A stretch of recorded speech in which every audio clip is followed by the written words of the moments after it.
Hello and thank you so much for joining me today. Today I'm sharing with you a mixed media layout that I created using AB Studio's Neverland.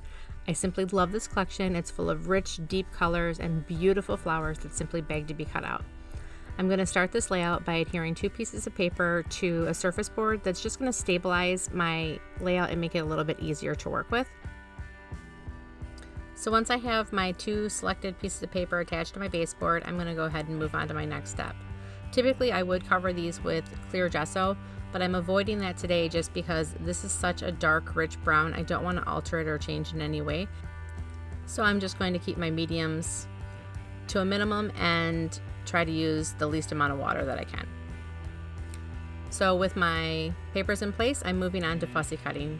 I did not make you watch me fussy cut because you know how to do that. I hope. I'm sure you do.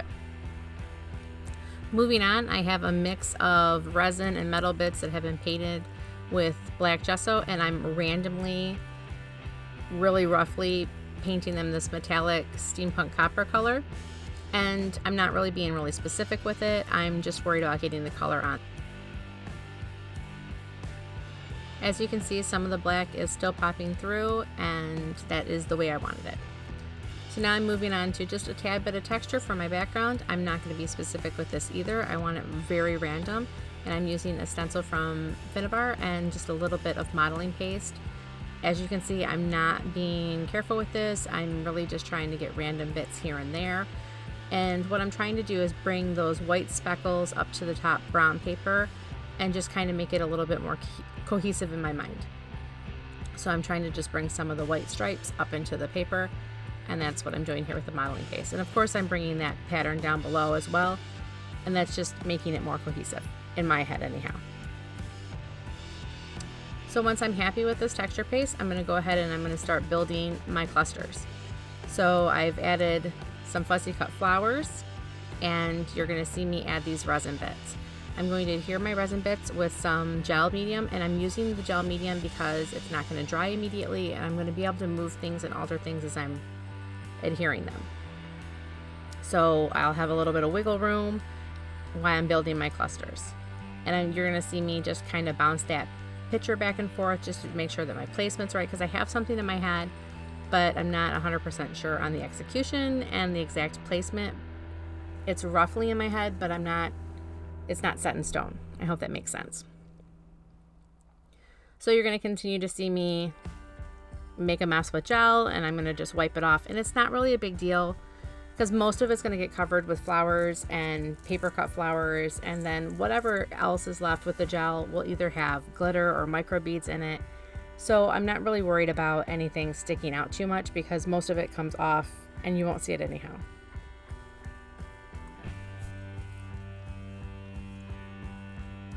So with the majority of my resin bits and mechanicals placed, you're going to see that it's the main cluster and then it cascades across the page, and then you're going to see me start adding in the different pops of color with the paper cut flowers. The larger flowers are cut out of the back of one of these sheets of paper, and that was the main reason why I wanted to split these 2 pieces of paper in half, because I really liked the big flowers on it, but I also liked the front of it as well. So this way I had the best of both worlds. Now I'm going ahead and I'm just adding a little bit of a pop of color with this acrylic paint, and I've watered this down significantly, but I didn't want to spray water on my page because I didn't add gesso to the page. So that's why the paint is really watered down, and I'm just able to move it around where I want it to be. And I'm being very random with this, and I'm not being careful, and you'll see me roll my brush, and that's just so I can make it look random and not specifically placed, if that makes sense. I hope that makes sense. But I'm just adding a tiny touch of color, and that's it. Like I said, I'm really trying to keep the mediums to a minimum on this page. Now I'm coming in with some white gold wax, and I'm touching the tops of all my embellishments with the white gold, and that's just to add the third color on top of them. And then you're going to see me lightly touch the modeling paste with the white gold, and that's just accenting it a little bit and giving it just a little bit of grunge. So I'm going to continue to do that. Now I'm moving on to building my cluster and adding all my flowers and bits. So this obviously takes the most part of any layout, and you're never really sure how it's going to fit, and nothing fits exactly the way that you think it'll fit. So, you know, I cut and torture these flowers and bend them and pluck them, and but they all find their way to their spot. And you can see that everything isn't dry, and that's because I still need that little bit of wiggle room to make everything fit. And that's again why I use the gel medium and not like a hot glue or anything like that. You guys know I hate hot glue. It's just my nemesis. But you'll see me move things and rearrange things and add a little bit of foam tape here and there. But that's just the nature of a layout like this. You just want to move it around until you're happy. So that's what you're going to see me do here. And this is the bulk of the process, so I just left it in so you could see. You can see that this is a vine that I've cut, and I've used a lot of those flowers throughout the layout. And some things that you'll see me place don't actually make it to the end, but most of it's there. I've also added the piece of cardboard. The cardboard is cut just a tiny bit smaller than my picture, and that's just going to give me a stable place to add my picture at when I'm ready for it. Now I'm adding some chipboard bits. These are from Renee's Bouquets, I believe, and I'm coating them with Chest of Gold Sparks paint, and I'm doing this really, really thick and bumpy because I'm going to touch them a little bit with white gold wax as well, but you don't see that because I did that off camera. Sorry. So I'm going to cut these and chop these up and figure out exactly where I want them because I just wasn't happy with the look of the layout yet. I thought it needed something, so I went ahead and added some chipboard. Chipboard is honestly the easiest way to add something to a layout like this, so that's what I'm doing.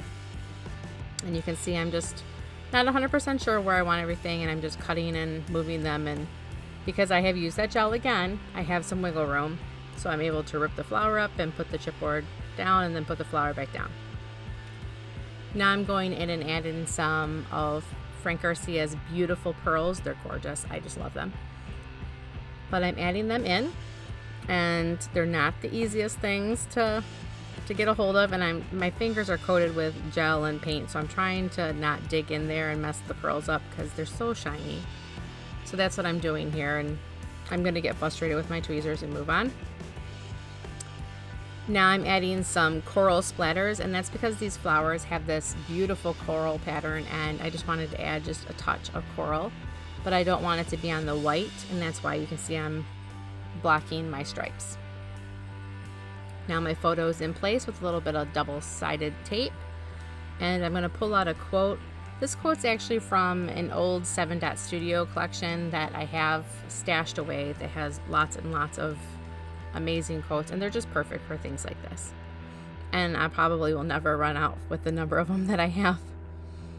So I'm adding some glossy accents, and this is where I'm going to be putting all of my micro beads and touches of glitter. I used 2 tones of glitter and one, I think the gold or maybe the copper of the micro beads, but it's on the same collection with the Finnabair micro beads. And I'm just going to sprinkle, and you can't really even see what I'm sprinkling, but I'm sprinkling the glitter, and then I'm sprinkling the micro beads in all the same places. I make sure that I touch all the little flowers, the highlights on the paper flowers that I want to accent, and I'm just going to keep sprinkling my little heart's content. Now the one thing that I did go back and add to this layout after I was looking at it is I went back and I added some of Finnabair's effect paste, the magic potion, and it just gives it an extra bit of shine that the glitter wasn't giving it enough of, and I really just thought it needed a little something extra. So in the pictures you do see that it has some of the extra sparkle from the texture paste that isn't in the video. Sorry, that is off camera. But that really wraps up this layout, and it's the first one I've created in a while, so it's kind of simple, but I hope you've enjoyed my process. If you can consider giving this video a thumbs up, I would greatly appreciate it. And I'd love to hear about your comments or answer any questions that you have for me. Again, thank you so much for visiting, and I'll see you next time. Bye-bye.